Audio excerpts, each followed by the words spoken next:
ایک بادشاہ تھا، وہ مرنا نہیں چاہتا تھا، اس کی خواہش تھی کہ قیامت تک وہ زندہ ہی رہے۔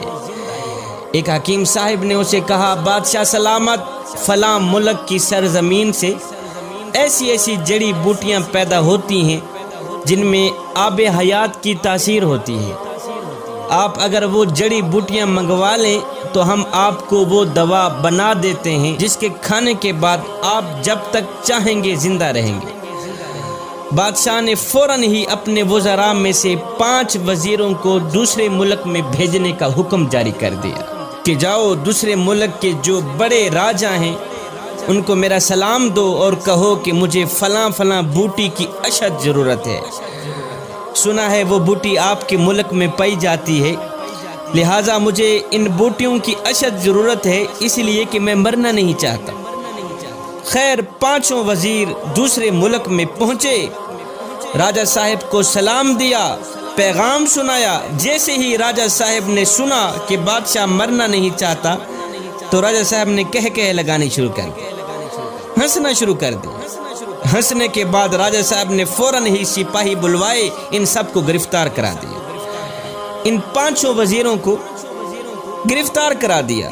گرفتاری کے بعد راجہ صاحب نے حکم جاری کر دیا کہ ان سب کو لے جاؤ فلاں پہاڑ کے نیچے ایک خیمے کے اندر بند کر کے۔ فلاں پہاڑ کے نیچے ایک خیمہ ہے، بند خیمہ، ان 5 وزیروں کو لے جاؤ، اس خیمے کے اندر بند کر کے واپس چلے آؤ۔ اور ہاں، ساتھ میں ان 5 وزیروں کو یہ بھی کہہ دینا کہ جب تک یہ پہاڑ 2 ٹکڑے نہیں ہوتا تم آزاد نہیں ہو۔ جس پہاڑ کے نیچے تم پڑے ہو، جب تک یہ پہاڑ 2 ٹکڑے نہیں ہوتا تم آزاد نہیں ہوتے۔ سپاہی ان 5 وزیروں کو لے گئے، پہاڑ کے نیچے خیمے کے اندر بند کر کے واپس چلے آئے۔ اب ان 5 وزیروں کو چاروں طرف موت کے آثار نظر آنے لگے، کھانے پینے کو کچھ نہیں تھا۔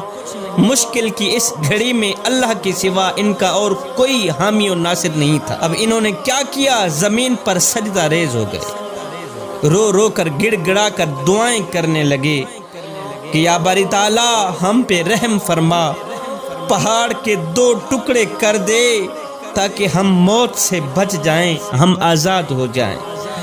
اللہ اکبر۔ سارا دن ساری رات روتے ہی رہے۔ ان کے دن رات رونے کے بعد میرے اللہ کی رحمت جوش میں آئی، میرے اللہ نے ان پر رحم فرمایا، ان کی دعا قبول ہوئی۔ ایک دم زمین ہلنے لگی، زلزلہ آیا، پہاڑ جڑوں سے ہلنے لگا اور پہاڑ کے 2 ٹکڑے ہو گئے۔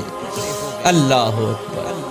زلزلہ آیا، پہاڑ کے 2 ٹکڑے ہو گئے، ان کی دعا قبول ہو گئی۔ اب راجہ صاحب نے آرڈر دیا کہ ہماری شرط پوری ہو گئی ہے، پہاڑ کے 2 ٹکڑے ہم چاہتے تھے ہو گئے ہیں، اب جاؤ ان 5 وزیروں کو میرے پاس لے آؤ۔